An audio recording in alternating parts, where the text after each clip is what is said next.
e comentando alguma coisa, trazendo também um questionário. Então tudo isso é um ensino audiovisual, onde o aluno fixará a lição em sua memória. E lá no interior, na nossa introdução, a pergunta número 3, o que todo crente, inclusive obreiros, professores e alunos da escola dominical, devem fazer se quiserem entender a dinâmica da vida de uma igreja? Que ela leia essa primeira epístola de Paulo aos Coríntios, que é muito importante para esse funcionamento da igreja em geral. Na quarta pergunta, Coríntios se destaca por um fator aí agravante no comportamento dos irmãos. Qual era então esse fator agravante na igreja de Corinto? Então era o excesso em muitas áreas, como se vê em 1 Coríntios. Aí você vê 4:14, 16, 5:6, 8, 7, 9, 10, 21, 32, 11, 13, 16, 20, 22, 30. E no capítulo 14, versículo 23, 32 a 34, e também o versículo 40. Então são problemas que você pode ver que são detectados nesta epístola e sempre tem a ver com excesso. Então passou da conta, né? Esteve algum excesso nisso aí. O crente deve ser equilibrado, nunca está entre os extremos, nem de um lado e nem do outro. Deve ter um equilíbrio. O que seria falar sobre o sal? Nem salgado e nem sem sal. Então, na primeira parte, aí, o contexto da época. Pergunta número 5. Ao ser informado dos muitos e graves problemas dos crentes de Corinto, Paulo escreveu-lhes uma carta, não para envergonhá-los, mas para admoestá-los como filhos amados. 1 Coríntios 1:11. Qual o tríplice propósito, então, do apóstolo Paulo a escrever essa carta para os coríntios? Então, Paulo não escreveu para envergonhá-los, mas para admoestá-los. É como um pai falando para os seus filhos como eles vão fazer para se darem bem na vida, né?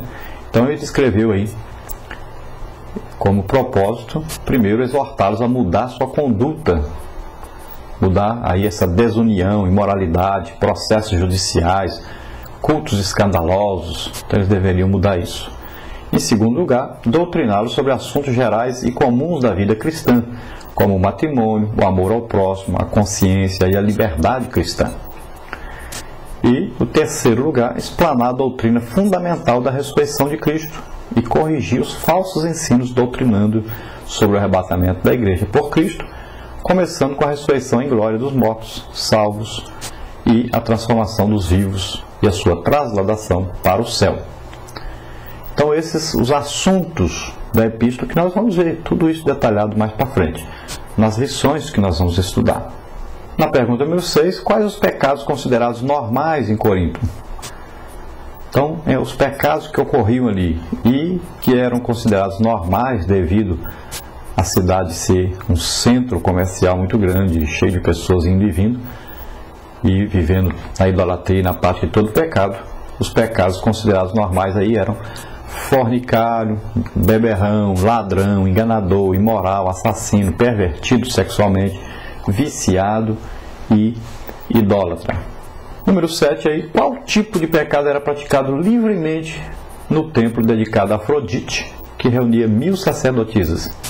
Então eram prostitutas que exerciam aí a prostituição cultual, que ofereciam religiosamente seus corpos à luxúria e aos demônios. Na parte número 2, o fervor religioso e a espiritualidade. Então a pergunta número 8 aí. Apesar dos imaturos, insubmissos, ignorantes da doutrina reveladora dos dons, além de carnais, o que possuíam em abundância os crentes coríntios? Então, eles tinham dons espirituais. Você veja no capítulo 1, versículo 7, que o apóstolo Paulo diz que todos os dons operavam ali. Eram crentes que ainda estavam imaturos, eram insubmissos, né, à doutrina de Deus, eram ainda ignorantes, não sabiam das coisas direito ainda. Mas eles tinham vantagens também. Muitos deles eram carnais, mas também muitos eram espirituais. E no avivamento, a gente vê isso bem definido. Pessoas que são carnais, pessoas que são espirituais. Então, depois desse início do avivamento, vai haver então a correção. É isso que estava acontecendo em Corinto. As pessoas se alegravam muito com as manifestações do poder de Deus e tudo, mas não se preocuparam em santificar a sua vida, não se preocuparam em fazer tudo com ordem. Então precisavam de ensino. É isso que o apóstolo Paulo fez. E quando eles tiveram então o ensino correto, tiveram a disciplina correta, então eles mudaram. Na segunda carta já nós vamos ver que já estavam crentes maduros, já estavam se comportando corretamente, como Deus gostaria que eles se comportassem realmente. Então assim que deve ser. Na pergunta número 9, o emocionalismo resultante de motivações e mecanismos externos, que é passageiro, pode ser confundido com o quê?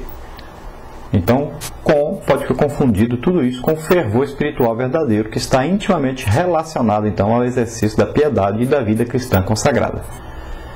Então, muitos avivamentos que se vê hoje em dia não são realmente avivamentos. Às vezes é apenas emocionalismo, que são resultantes aí de motivações e mecanismos externos. Não é uma manifestação realmente do Espírito Santo. Muitas vezes é uma coisa manipulada por homens inteligentes, né?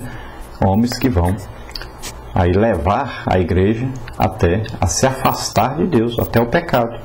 E a igreja deve sempre se lembrar então que a igreja deve viver consagrada a Deus e vivendo em piedade, em harmonia, ajudando-se uns aos outros, amando-se realmente uns aos outros, mas nunca deixando de aplicar então a correta disciplina dentro da palavra de Deus, para que o pecado seja afastado da igreja. Na pergunta número 10, aí, que é para completar, a maturidade cristã não vem primeiramente do exercício dos dons ou pelo tempo de conversão.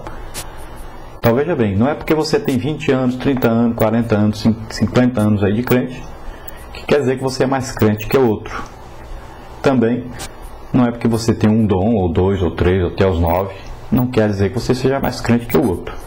Número 11, quais os problemas na abundância de dons na igreja de Corinto?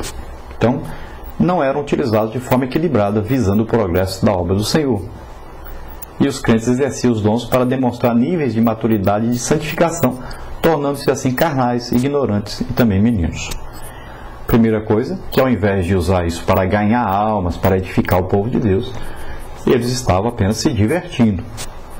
E outra coisa dos dons que eles estavam fazendo é que as pessoas que tinham dons se achavam superiores aos outros, diziam que eram mais santos que os outros, né?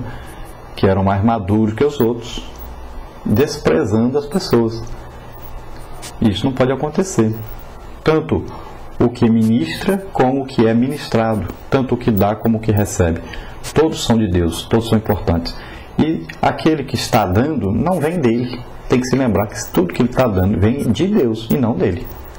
Ele não é dono, ele não é proprietário do dom. Ele é apenas instrumento de Deus para que o dom seja transmitido.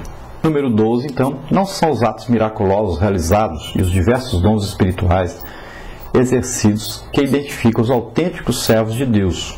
O que é então? Então, os seus frutos, que no caso aí, o correto é dizer o seu fruto, o fruto do Espírito nele, com as qualidades, né? As qualidades do fruto que você vê aí, são 9 qualidades desse fruto. Nós comparamos aí com uma laranja, né? Laranja de 9 gomos. Então, cada gomo é uma qualidade. O fruto, como se fosse uma laranja. Um fruto é o fruto só, que você recebe quando aceita Jesus como Senhor e Salvador. Então, a partir daí, essas qualidades vão ser desenvolvidas na sua vida. Começando sempre, como se fosse um botão de rosa, começa primeiro no amor. Então, tudo se desenvolve a partir do amor. Então, você ama os irmãos. Primeiro, ama Deus, depois os irmãos. E isso, então, é que vai gerar as outras pétalas, né, dessa rosa. Ou seja, as outras qualidades do fruto do Espírito na sua vida. Na pergunta número 13, o que atesta a autenticidade de um cristão? É o que ele faz? Então, não é o que ele faz, né? Mas o que ele é ante a palavra de Deus. Então, o que ele é, comparando ele com a palavra de Deus. O mais importante, então, ele está submisso a Cristo, submisso à sua palavra. Pergunta número 14, que é para completar. Os dons têm a ver com o que fazemos para Deus. E o caráter, né, do cristão, com o que somos para Ele. Então são duas coisas aí diferentes. Os dons é a obra de Deus. Então, é a operação de Deus, a equipação, é a capacitação de Deus para que você faça a obra de Deus.